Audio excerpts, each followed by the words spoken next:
rahimahullah, vous pensez quoi? Qu'il était vivant exactement de la même manière que nous, et qu'il avait des projets de la même manière que nous, et qu'il a grandi de la même manière que nous. Et vous voyez, alhamdoulilah, nous voyons ces enfants qui sont avec nous. Il s'est marié, il a eu des enfants, il a acquis, il a dépensé. Et à la fin, regardez, subhanallah, où il est. Et qu'est-ce que nous allons faire sur lui? C'est un rappel. Allah subhanahu wa ta'ala nous a dit, par le biais du Coran, et qu'il a révélé à son prophète, alayhi salam, wa'bud rabbaka hatta ya'tiyaka al-yaqin. Et adore ton Seigneur jusqu'à ce que la certitude te parvienne. Wal yaqinu huwa al-maut. Et la certitude absolue, c'est la mort. Adore ton Seigneur jusqu'au moment de la mort. Le monde s'est arrêté. Pourquoi, à votre avis, le monde s'est arrêté? À cause d'une maladie? Wallah, et que c'est pas à cause de la maladie. C'est pas à cause du Covid. Le monde s'est arrêté parce qu'ils savent que cette maladie-là peut nous emmener chacun sous la terre. Que vaut cette vie en fait réellement? Lorsqu'il est né, masha'Allah, fi wilayat Tlemcen, en Algérie, il pensait qu'il allait être enterré ici. Allahu Akbar. Les frères, il faut absolument réfléchir sur une chose importante. Que le cas de Ammi Moussa ici présent n'est pas un cas exceptionnel. J'aimerais juste que vous preniez conscience que ce que nous sommes en train de voir là, c'est la réalité, c'est la norme. Nous les vivants, nous sommes une exception. Comprenez bien ça, Allah yabarik fikum. Combien de milliards d'individus sont sous la terre? Combien de personnes sont mortes? Nous sommes une exception. La réalité, elle est là, c'est que nous sommes une exception. Et que, bi'idhnillah ta'ala, que nous le voulions ou que nous ne voulions pas, de manière inéluctable, aussi loin que nous pourrions voir et regarder à l'horizon, c'est cette destination qui nous attend, la mort, et être sous la tombe. Donc la réalité, c'est Ammi Moussa qui la connaît. Et si Allah Jalla fi'ula devrait lui donner ne serait-ce qu'un semblant de souffle de vie, il nous dirait à chacun de nous, attention. Parce que là maintenant il voit avec l'œil de la certitude. Il nous dirait attention, Wallah, cette dunya elle vaut rien. J'ai vécu, je me suis marié, j'ai dépensé, j'ai acquis, j'ai mangé, je suis tombé malade, j'ai dormi, je me suis réveillé, et à la fin regardez où je suis. Et après lorsqu'Allah Jalla fi'ula nous parle de ce moment-là, combien d'années vous êtes restés dans cette ville ici-bas? Les morts répondent, nous sommes peut-être restés une journée ou une partie de la journée. Allahu Akbar. Moi qui ai 40 ans, je n'ai pas vu mes 40 ans passer. Et mes anciens qui sont là, ils comprennent ce que je suis en train de dire. La vie va trop vite, mes frères. Arrêtez, s'il vous plaît. On joue à quoi? Ça y est, le monde il s'est arrêté. Ça va continuer. La maladie va partir. Mais qu'est-ce qui va rester?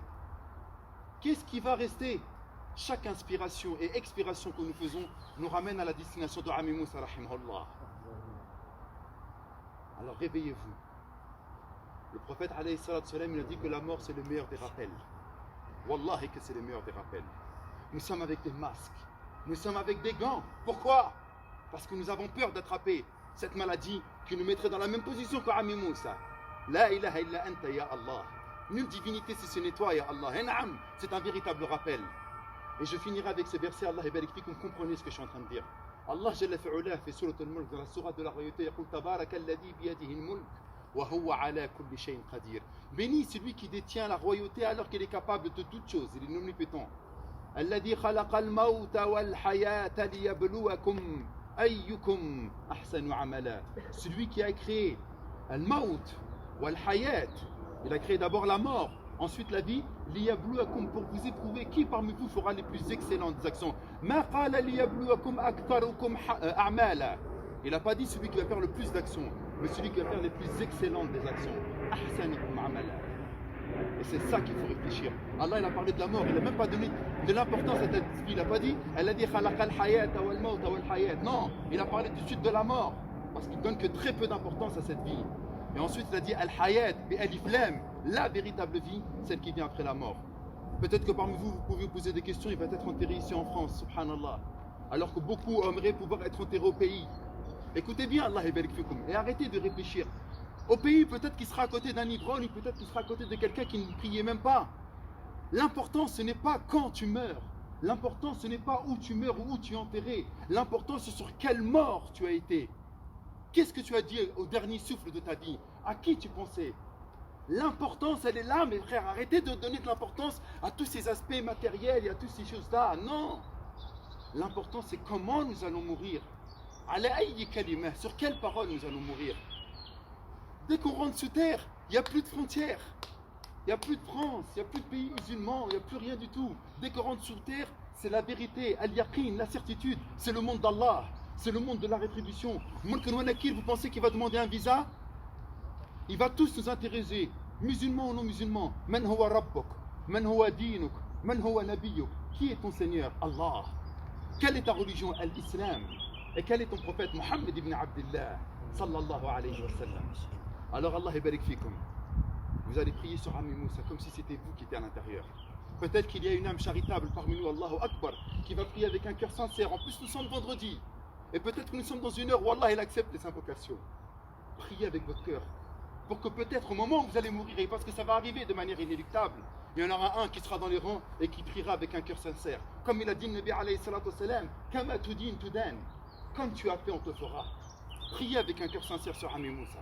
Et la'alla, au moment de votre mort, il y en aura un, il aura une invocation sincère à votre égard, qui intercédera pour vous, Yawm al-Qiyamah, qui intercédera pour vous dans votre tombe. Et qui raffermira votre langue au moment de répondre aux interrogations. Allahumma ya Rabbi aj'alna min al-muslimin ya Rabbil alamin. Rappel très rapide, 4 takbirat. تكبيرة الأولى الفاتحة، تكبيرة الثانية اللهم صل على محمد وعلى آل محمد الصلاة الإبراهيمية، التكبيرة الثالثة الدعاء للميت. Et il nous suffit juste de dire Allahumma ighfir lahu warhamhu. Oh Allah, fais-lui miséricorde. Ya Allah, fais-lui miséricorde et absolue, pardonne-lui ses péchés. Vous ne connaissez pas d'autres invocations, c'est pas grave. Faites cette invocation-là avec le cœur. Il n'est pas nécessaire de connaître les invocations par cœur. Ce qui est nécessaire, c'est que vous parliez de votre langue du plus profond de votre cœur. Elle est là la réalité. C'est votre cœur qu'Allah y regarde et non pas vos paroles. Et en fait, encore une takbira, et c'est la 4e. Et on fait une invocation pour la famille, pour tous les musulmans de manière générale, qui fassent miséricorde à tous les musulmans. Ensuite, on fait un salam à droite. Khalas? Allah yabarik fikum. Staou.